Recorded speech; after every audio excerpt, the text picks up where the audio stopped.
How my father's final promotion burned our family bridge. So last night was my dad's 65th birthday.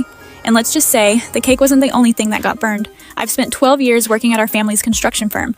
I'm the guy who's there at 5 a.m. every single morning, the guy who saved the Miller contract, the guy who knows every foreman by their first name. My brother, Ethan, he's the guy who spent the last 3 years finding himself in Bali, entirely on my dad's dime. At dinner, Dad stands up, raises a glass, and announces that he's officially retiring. The room goes quiet, then he drops the bomb. He's handing the entire company, a multi-million-dollar business, over to Ethan. The room erupts. Everyone's cheering. Ethan is grinning like he just won the lottery, which, let's be real, he basically did. Then, Mom slides a small, silver envelope across the table to me. She whispers, "We didn't forget about you, honey. We know how hard you've worked." I opened it, expecting a partnership, or at the very least, a senior VP role. Instead, it was a check for $5,000 and a gift certificate for a weekend at a spa. A spa.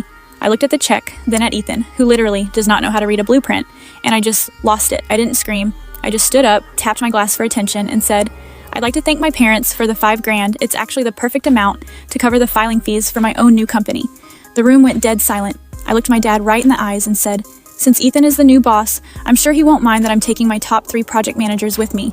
My resignation is on the table, right next to the lemon tart." I walked out while my mom was still reaching for her wine. I might not have the family business anymore, but I have the talent, and in this industry, talent is everything.